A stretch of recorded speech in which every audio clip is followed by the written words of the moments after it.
Hello everybody, thanks for checking out this Romines fitness video. It's been a long time coming. Really excited to be delivering this to you guys. And today we're going to talk about goal setting, doing it the smart way. I'm sure a lot of you are familiar with the SMART goal setting framework. I think a lot of companies, businesses use this as a framework. It gets trained in a lot of settings. It's something I learned about while studying for my ACE personal training certification. And it's a really helpful framework to approach goal setting, especially when it comes to your fitness life and your fitness goals. So let's jump right in. First, I'm going to talk about the significance of goal setting. I think, one of the most important reasons one sets goals is it provides clear motivation, whether you're a novice, intermediate, or advanced exerciser. For the novice exercisers, it can really help establish that why. And I think a lot of people, they understand that they should be exercising. They even feel maybe a daily urge to exercise, but that urge only lasts so long. And the problem with that is when it's only going to last, 30 minutes, it's easy to just lay down on the couch and wait for that urge to pass. And the next thing you know, you've gone a year, 2 years, 3 years without exercising, despite the fact that you ought to be doing it, that you'd be better off doing it, but you haven't established a clear why that's going to motivate you to actually get up and do it on a daily basis or on a regular basis at the very least. And so it's really important to establish that. For the intermediate and advanced exercisers, sometimes without establishing that why, you just kind of end up going through the motions in your workouts. And so you're still doing them, and that's great, but you kind of lose focus on why you're doing it. And the next thing you know, you've fallen into plateaus. And that leads to the next really big, significance, as I see it, for goal setting. It helps people avoid and bust those plateaus. As you go through workouts, especially 6 months, a year, you kind of do the same thing. It literally gets easy for the body to just repeat that. Your body's not adapting to change. There's no overload that it's adapting to. And the next thing you know, you're not being challenged in your workouts. They may not be as rewarding, and you're just not going to be reaping the benefits in an hour, hour and a half of work that you were at the beginning. And some people wonder why. And a lot of times it's because they haven't gone back to the drawing board, reestablished some new goals, and brought some new challenges for their body to deal with. And then finally, I think a big significance of goal setting is it exposes your priorities. So kind of along those lines, I think a lot of us fall in the pit. There's a pitfall where you may go back to the drawing board regarding your goals as far as like the poundage you want to be lifting or the amount of sets you want to be accomplishing in a certain amount of time, something like that. But then, if you were to look back on your last 5 goals, they all have to do with what's going on in the weight room, and none have to do with what's going on in the kitchen or, your rest. Am I rolling out, my mobility, things like that. And so the next thing you know, you're injured or you're feeling like crap in your workouts because your diet has slipped because you haven't made any goals regarding your diet. And so if you're conscientious about that and, having holistic goals and you're going back to the drawing board regularly with your goals, it can really expose where maybe your priorities have shifted to only the weight room, for example, and you're neglecting goal setting in the kitchen and in your recovery. So moving on, what is SMART? What is the SMART framework? SMART goals are specific, measurable, attainable, relevant, and time-bound. So pretty simple. We're going to go through those, and I have a couple different examples of like high school athletes that I'm going to go through just to kind of clarify this framework, although it is super simple. I mean, I could probably end this video now and it would suffice, but we're going to go through it together. So let's start with specificity. So the goal has to be clear. What specifically are you trying to improve? So we're going to use 2 kind of examples here. So Beatrice just finished her sophomore year. She's on the JV softball team and varsity volleyball team. Alex is a junior. He plays offensive line on the football team. So Beatrice comes and she says, I want to pitch better. Okay, what does that mean? Pitching better could mean location. It could mean velocity. She says, yeah, I want to increase my pitch velocity. Alex says he wants to get bigger. I would say to him, okay, I assume that doesn't mean that you want to sit on your recliner all day and eat Oreos and get bigger. You're a football player. You've got goals in football. He says, absolutely. I want to add muscle mass. All right, right on. So we're approaching specificity. We have pretty specific goals there. Let's keep building on those. Measurability. So you want to know when you accomplish your goal. Measurable goals are therefore going to contain a number because they have to be measured. So Beatrice goes from saying I want to increase my pitch velocity to saying I want to increase my pitch velocity by 10 miles per hour. Okay, she's got a number there. We can measure if she can increase it by 10 miles an hour. Alex says, I want to add muscle mass. He goes from there to saying, I want to gain 5 pounds while getting stronger in my summer workouts. Okay, nice. He's accounting for the strength gains he's going to need to indicate that he's putting on muscle mass and not just fat mass. Let's move on to attainability.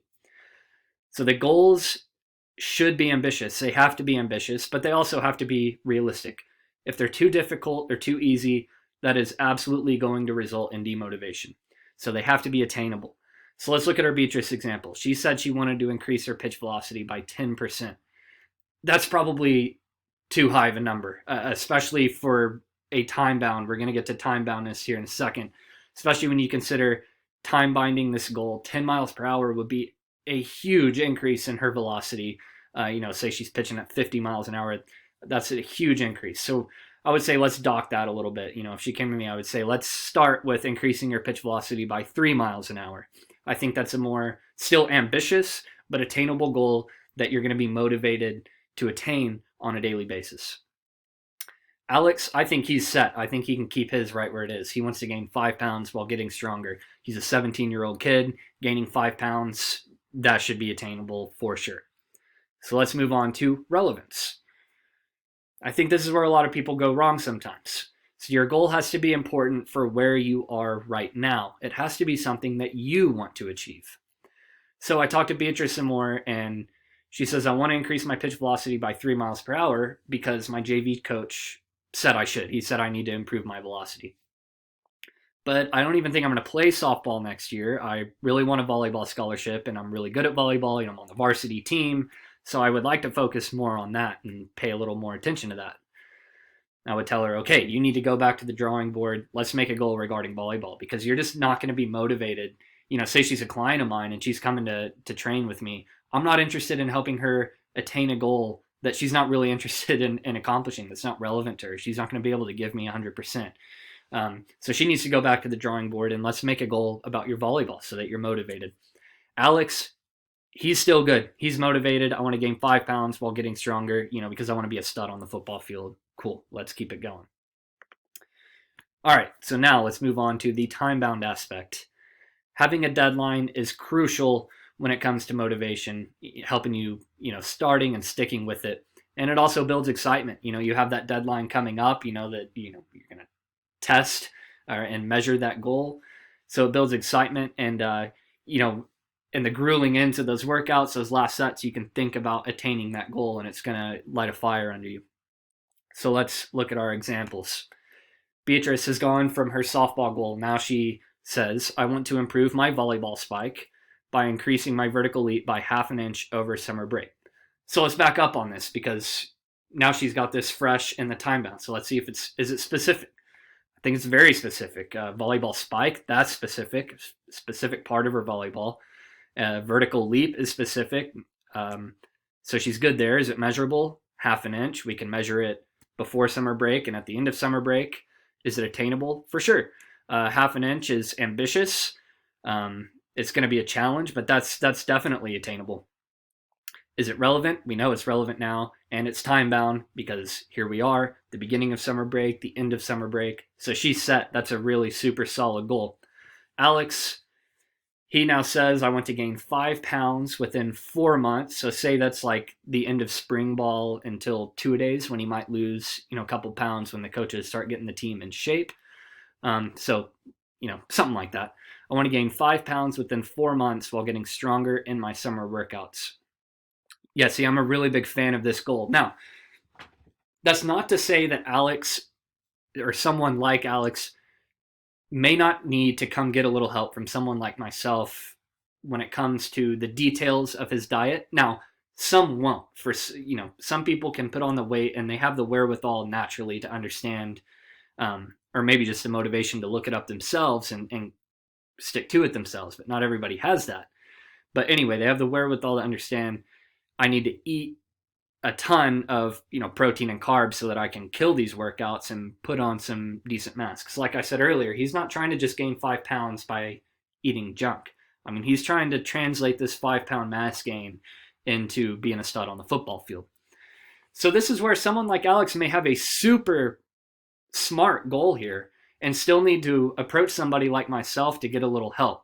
And that might be something like a customized workout plan, a customized meal recommendations that I would love for anybody to reach out to me. Even if you're somebody who's not a serious high school athlete, you know, could be to help you accomplish your everyday fitness goals. I will be glad to talk to anybody and get you set up on something like that, because it can be really helpful, especially if you feel defeated by, you know, kind of getting bogged down in the minutia of like, man, how do I balance my macros? I don't want to have to worry about that. And you just feel defeated. That's where you may want to approach a professional and just get a little help. You may not have to meet with them every week. You may not need them during every single one of your training blocks, but somebody just to help you manage the big picture and keep you accountable to your SMART goal. He may need that, he may not, but regardless, he's got a really good SMART goal right here. So let's consolidate what we've gone over today. Got 8 steps here for you. 1, consider your why. Why do I want to embark on this fitness journey and even create this goal to begin with? 2, refine your why to make it a specific health or performance related goal. 3, add a number to make that goal measurable. 4, ensure the goal is attainable. That may be where you need to approach a professional and see, you know, what would you charge to help me work on this goal and keep me accountable to it. 5, assess the goal's relevance to your life. It's got to be something that you're going to be motivated to do day in, day out and apply yourself to. 6, bind the goal by time. Remember, that is very directly related to number 4. 6 and 4 are very related. 7, this is super important, take pride in achieving that goal. You know, you've established the relevance. You've gone through the work of saying, when do I want to accomplish this by? Now you've got to take pride in putting in that work, which is number 8. Don't neglect the work. And the work doesn't end just in your workouts. The work you may have to set 2 or 3 goals. You may have to set your goal for your workouts, your goal for your rest, and your goal for your diet. So don't think that you're just setting one SMART goal and everything will be taken care of. You may have to break things down a little bit and set 3 or 4 SMART goals to account for the big picture. And that's where the work is going to come in. So take pride in achieving that goal and take pride in doing the work. All right, man, that's all I got for you guys today. You know what to do. Go execute it. I would love, drop a comment, put your SMART goal in there, encourage each other, give some tips to each other on, you know, hey, I've done that in the past. It worked really well. And I will talk to you guys next time. Thanks for tuning in.